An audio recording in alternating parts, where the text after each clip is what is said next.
जय गुरु जी। शुक्राना गुरु जी। सारी संगत को जय गुरु जी। संगत जी, क्या आप भी अभी अभी गुरु जी से जुड़े हैं? क्या आप सबको भी गुरु जी के बारे में अभी बहुत कुछ नहीं पता है? क्या आप सब भी ऐसा ही करते हैं?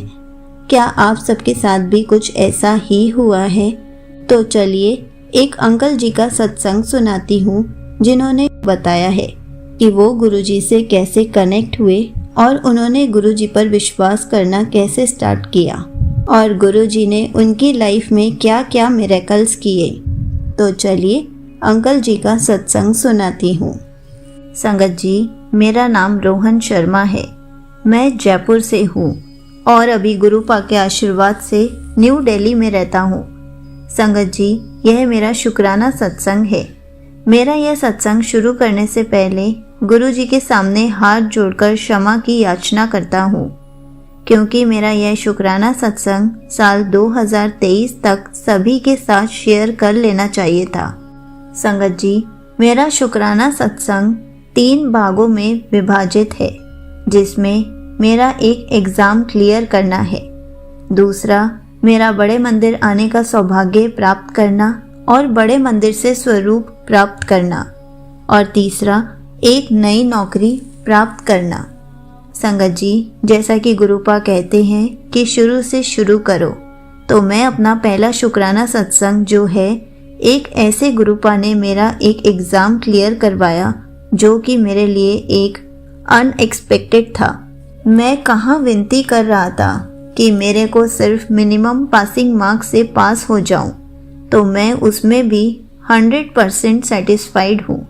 लेकिन गुरुपा ने मेरे को एक अच्छे स्कोरिंग से ब्लेस कराया और मेरे को टॉप 2nd रैंक की कैटेगरी की ग्रेड में सर्टिफिकेट मिला।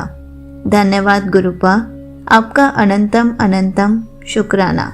संगत जी, गुरुपा का स्वरूप मेरी मौसी ने मेरी मम्मी को दिया था।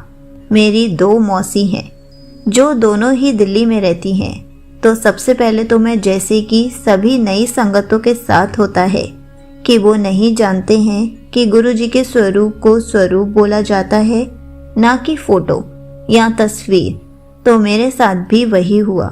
मैंने गुरु पा के स्वरूप को सबसे पहले फोटो बोला।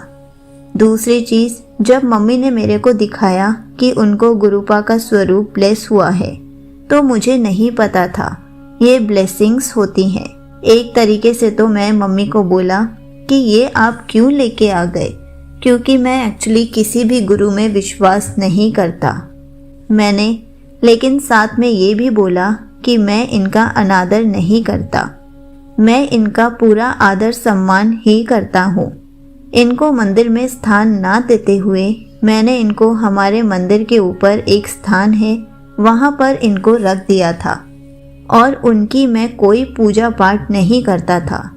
जैसे एक तस्वीर रखी जाती है, ऐसे में गुरु जी का स्वरूप रख दिया था। लेकिन हाँ, जब भी मैं पूजा पाठ कर रहा होता था, तो जैसे घर में धूप बत्ती करते हैं सुबह शाम, तो मैं गुरु पा की भी कर देता था। जब मैं अपनी सबसे छोटी वाली मौसी के घर गया, तो मौसी ने मेरे को धीरे धीरे कनेक्ट करवाना शुरू किया कि आपने गुरुपा से कैसे कनेक्ट होना है। धीरे धीरे फिर मैं भी गुरु जी को मानने लगा। मैंने उनको स्थापित करा। मैंने घर में जैसे बताया कि मंदिर के ऊपर स्थान पे रख दिया था, वहाँ से गुरु जी को उठाकर मैंने उनको एक स्थान पर मंदिर में ऊपर लाके रखा। लेकिन फिर मैंने इनकी पूजा पाठ करनी भी शुरू कर दी। मैं मेंटली तो मान रहा था, लेकिन दिल से तब भी मुझे कोई कनेक्शन नहीं बन पा रहा था। मैं 100% नहीं मान पाया था। वो धीरे धीरे हर किसी के साथ होता है। कुछ ऐसे इंसिडेंट्स होते हैं तभी वो बंदा मानता है। तो हुआ क्या था कि जैसे मैंने अभी आपको बताया कि मेरा एग्ज़ाम था, तो उसी में मेरे साथ हुआ क्या कि मैंने गुरुपा को बोला कि कल मेरा एग्ज़ाम है, संडे के दिन, और सैटरडे की मैं बात कर रहा हूँ। सैटरडे की शाम को मैं बोलता हूँ, मेरे को इतनी गहरी नींद आ रही थी, मेरे को इतना टाइम दे दो कि मैं पढ़ पाऊँ, मेरे को गहरी नींद आ रही है। मदद कर दो। तो आप सब विश्वास नहीं करेंगे कि कहते हैं ना, पलक झपकी और गर्दन नीचे करके वापस ऊपर करी, जो कि पूरा 1 सेकंड के अंदर का ही सारा कार्यक्रम हुआ ये। और मेरी नींद पूरी उड़ गई और मैं पूरा पढ़ पाया और अगले दिन जाके एग्ज़ाम दे कर आया। और जैसा कि मैंने आपको पहले बताया, मेरे को अच्छे स्कोर प्राप्त हुए और फिर साथ में गुरुपा पर विश्वास होने लग गया। फिर एक दिन मेरे को गुरुपा का बड़े मंदिर जाने का सौभाग्य प्राप्त हुआ और मुझे वहाँ से गुरुपा के चरण स्वरूप मिले। अपनी कार के लिए भी स्वरूप मिला। मैंने गुरु जी का बहुत शुक्राना किया। संगत जी, यह मेरा तीसरा और सबसे बड़ा सत्संग है जिसमें गुरुपा ने मेरे को नई नौकरी ब्लेस की।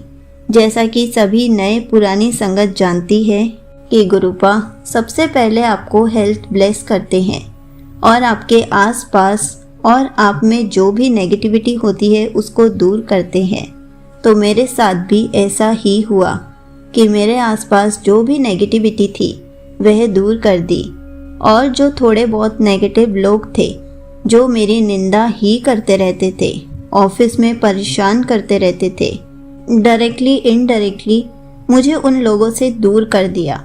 नई नौकरी के लिए मेरे को गुरुपा के मैसेजेस सोशल मीडिया पर आते रहते थे कि तेरे को एक नई बहुत बड़ी खुशखबरी मिलने वाली है, ये दिवाली तेरे लिए बहुत अच्छी रहेगी, आने वाला समय तेरे लिए बहुत ही अच्छा होगा। ऐसे ही मैसेजेस मुझे आते रहते थे, रोज़ आते थे और मैसेज सत्संग के द्वारा मेरे को हिंट दिया करते थे और ऐसे मेरे को एक नई नौकरी ब्लेस करी गुरुजी ने। यहीं पर अंकल जी का सत्संग समाप्त होता है। संगत जी, देखा आपने, जब भी गुरुजी हमें अपने आप से कनेक्ट करते हैं तो धीरे धीरे मिरेकल्स करके दिखाते हैं ताकि हम गुरुजी पर अटूट विश्वास कर सके, ताकि हम गुरुजी को अच्छे से मान सके। जैसे कि अंकल जी ने बताया कि जब उनको गुरुजी का स्वरूप मिला तो उन्होंने मंदिर के ऊपर स्थापित कर दिया, लेकिन हम अगर गुरु जी के स्वरूप को मंदिर में स्थापित कर सकते हैं तो हमें सारे भगवानों के साथ गुरु जी को भी स्थापित कर देना चाहिए।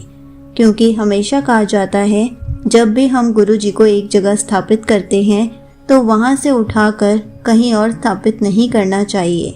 क्योंकि जब भी गुरु जी हमारे घर पर आते हैं अपनी जगह खुद बना लेते हैं।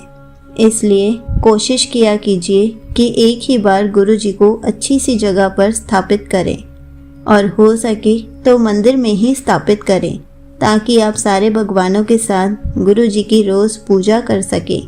इसलिए संगत जी, शुरू में जब हम गुरु जी के साथ नए नए कनेक्ट होते हैं तो हमारे साथ भी ऐसा ही होता है।